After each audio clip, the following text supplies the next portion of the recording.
Salut Hervé. Bonjour, mais quel plaisir de venir parler football africain. Non, mais quel spectacle au Stade des Martyrs. Magnifique, mais Philippe Doucet n'a pas aimé. serait passé genre. Ah si, mais si. Non. Et puis la RDC quand même fait un parcours assez incroyable. D'ailleurs, faut pas que les gens soient aussi durs. Hein. J'ai vu un petit peu ce qui s'est passé après le match, parce que il y a une deuxième place à prendre et il y a une place de barragiste. Et puis en plus, il reste que 2 points de retard, donc rien n'est fait. On va en parler. Vous l'avez entendu déjà, le match d'hier RDC-Sénégal, on est quelques-uns autour de cette table, peut-être pas vous, Dominique Sévrac, mais Philippe, Hervé ou moi, avoir rêvé d'être hier au Stade des Martyrs. On aurait peut-être mis un peu de temps à sortir du stade, sans doute. Oui, mais à l'arrivée, ça s'est plutôt pas si mal passé. Pas de drame, évidemment, mais une victoire et une remontada, clairement. Hein. À 2-0, après 30 minutes, on donnait pas cher de la peau des Sénégalais dans cette finale de groupe. On rappelle que la RDC était devant au coup d'envoi, Philippe. Oui, la RDC était devant, donc même un nul était plutôt profitable à la RDC, même si leur calendrier pouvait être un peu plus complexe ensuite. Mais en tout cas, quand ils ont mené 2-0, honnêtement, on a pensé sur la foi du football africain qu'on connaît bien, ou à domicile quand même, le fait de jouer à domicile est un avantage considérable. S'il y a encore un continent où ça pèse, c'est bien l'Afrique. Ah, vous voyez. Et mener 2-0, on se disait, franchement, ils sont dans une situation idéale. En plus, tactiquement, ils jouaient très intelligemment. Ils ont eu un petit peu de mal au tout début du match. La défense sénégalaise était aux abois. Mais ils ont joué intelligemment en contre et franchement, ils les manœuvraient remarquablement. Et puis, un petit peu de relâchement, je pense, sur la fin de la première période, mal négocié par la RDC. Et en fait, le but qui change tout, c'est le premier. Ils reviennent très vite à 2-1, de 2-0 à 2-1. Et à 2-1, le match n'est plus du tout le même et il est devenu fort complexe. Mais je pense qu'il y a un gros regret quand même pour la RDC qui a vraiment mal géré l'affaire. Ouais, mais il faut pas oublier non plus que c'est pas la première fois que ça leur arrive. Non, rappelons-nous le match contre la Tunisie. La Tunisie menait 2-0 à la mi-temps, et là, quand j'avais vu ça, je dis c'est fini. Et non, ils sont revenus à 2-2. Il faut bien comprendre que la RDC aussi, c'est-à-dire qu'ils sont en train de reconstruire une équipe, parce que c'était quand même en lambeaux depuis des années, malheureusement. Et ils sont en train de reconstruire parce qu'il y a des joueurs qui sont bons, mais il y a des postes où il manque, pour l'instant, un peu d'assises. Alors, on a un gardien de but qui ne joue pas. On a 2 défenseurs centraux, dont Chancel Mbemba, qui est quand même le capitaine et un peu le pilier. Qui n'a pas joué depuis un an. Qui n'a pas joué depuis un an. Donc, à un moment, si vous voulez, quand vous avez en face de vous des Sénégalais qui devant sont très costauds, milieu de terrain pareil, ça devient très très compliqué. Et c'est vrai que d'avoir encaissé un but assez vite après avoir mis le deuxième, ça a changé beaucoup de choses. Mais sur l'ensemble de la rencontre, on se rend compte quand même que le Sénégal est une équipe plus mûre, qui maîtrise mieux son sujet, qui est plus forte. Et la RDC, et je vous dis, une équipe qui petit à petit remonte vers les sommets, qui a fait quand même une dernière CAN super intéressante avec cette troisième place. Et on se dit, il y a quelque chose à faire. C'est pour ça que j'ai commencé tout à l'heure en disant, faut pas que les gens non plus soient trop durs, parce que petit à petit ça monte. Ils ont un sélectionneur qui a réussi à attirer pas mal de binationaux, Sadiki. Alors Muko était pas là parce qu'il était blessé, mais il y a plein de gens qui commencent à venir. Devant, il y a du monde. Il va falloir essayer de trouver effectivement derrière des joueurs aussi qui peuvent se solidifier. Même si Wan-Bissaka est arrivé, c'est intéressant. Et le gardien, ça va être compliqué. Mais sinon, vu la passion que ça a pu drainer ce match-là, c'était incroyable. Franchement, on était tous derrière les réseaux sociaux. Moi, on sait en plus que on parle quand même d'un pays qui a des souffrances. C'est pas simple. C'est-à-dire que c'est un pays qui a beaucoup de difficultés. Et on s'est dit à ce moment-là, tout le monde tirait derrière ces éléphants, j'allais dire ces éléphants, n'importe quoi, ces léopards. Ces léopards. Les léopards, et ça c'est quelque chose de très très fort. C'est pour ça que j'ai pas été surpris qu'à la fin du match, vous savez, quand vous avez une telle passion, vous passez vite d'un moment à un autre. Il y a quelques sièges qu'on volait, on va dire, un peu plus. Bon, c'est étonnant de voir que la jauge imposée par la FIFA à 55 000 places n'ait pas été respectée. Oui, ça, on pouvait peut-être se douter. Mais le Stade des Martyrs est parfois monté à 100 000 spectateurs. C'était peut-être le cas. C'était au moins 80 000 hier. C'était incroyable. On dit qu'il y avait 80 000 billets vendus sur une jauge à 55 000. Faut pas que les Congolais se disent... Donc 100 000 dans le stade, probablement. Ouais, il faut surtout pas que les Congolais se disent c'est perdu. Déjà, j'ai trouvé que le fait que l'équipe nationale mène 2-0 comme ça, j'étais presque surpris pour une chose, parce que je m'étais dit la pression qu'ils vont avoir quand ils vont prendre leur bus entre l'hôtel et le Stade des Martyrs. Ils vont se rendre compte que vous avez un pays derrière vous. Mais il faut pouvoir résister à ça.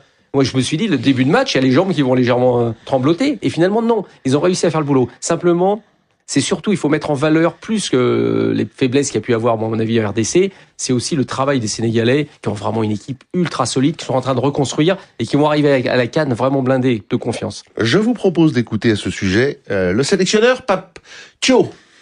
Ils étaient premiers, je pense que le favori c'était la RDC et devant son public, un beau public qui a montré pousser son équipe jusqu'au bout. Et voilà, comme je vous l'ai dit hier, on était venu pour chercher quelque chose. Et je pense que quand on voit cette équipe comment ça joue, ces garçons, comment ils écoutent les consignes, ça se voit que Sénégal était venu pour chercher quelque chose. On a gardé nos principes de jeu. Pour féliciter les Sénégalais, rien n'est fait. Il reste 2 matchs. On a 2 autres finales à jouer et on va les jouer à fond pour aller à la prochaine Coupe du Monde. Il a raison. Il se débrouille plutôt bien, Papio. 8 matchs, donc on l'a dit dans ses qualifications, 5 victoires et 3 nuls. On va rappeler le contexte avant d'écouter bien sûr Sébastien Desabre. 9e journée, Soudan du Sud, Sénégal et Togo, RDC.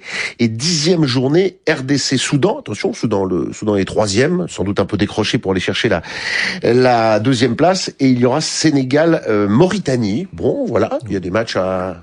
Non, mais il y a des points à prendre et il y a des points à perdre.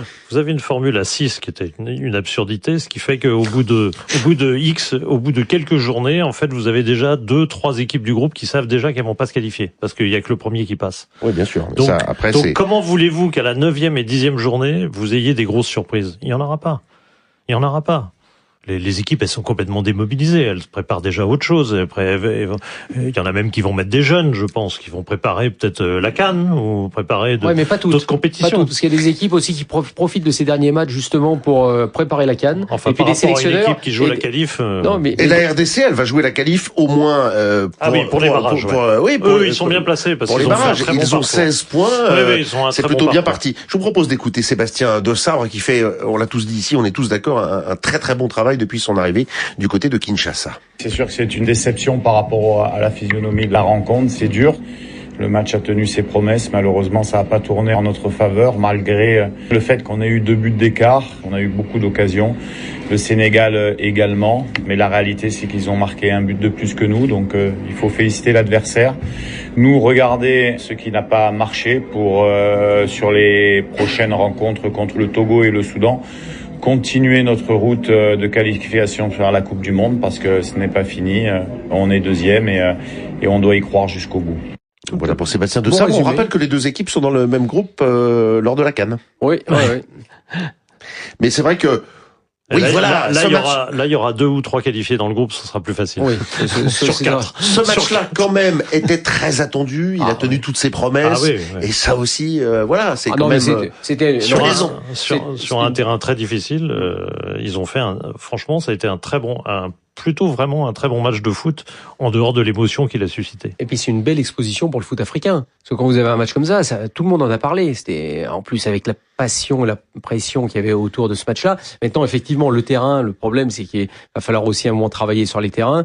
Et d'ailleurs, je pense que Wissa doit toujours se poser la question comment il a glissé sur un contre à 2-2, parce qu'à un moment, il a une possibilité. Il va au but, mais on n'est pas en Angleterre. Et les appuis ont ripé, et ils perdent mine de rien l'occasion peut-être de marquer ce 3e but qui aurait fait la différence. Donc vous voyez, ça a des conséquences peut-être plus graves qu'on peut le penser.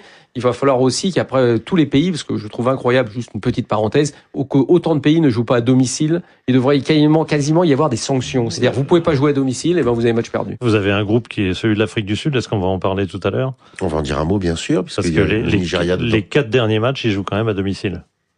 C'est-à-dire, les 7 et 8e journées, ils ont joué à domicile, et 8e et 9e et 10e journée, ils joueront également à domicile parce que les adversaires jouent chez eux. Donc comment voulez-vous faire des compétitions normales? Ça vous étonne? De ce genre-là. Vous, Dominique Sévrac, vous êtes moins sur le football africain. La première question, c'est est-ce que l'aura d'un match RDC Sénégal, c'est assez loin du football africain. Est-elle arrivée jusqu'à vous? Est-ce que quand même, vous avez regardé les résultats? Est-ce que ça vous parlait? Oui, bien sûr. Quand même, on s'intéresse un petit peu, même si on suit ça de loin, non? Bien sûr. Ça reste, c'est un continent de foot, donc on parle pas de, par exemple, l'Océanie, ça serait des choses que je regarderais beaucoup moins.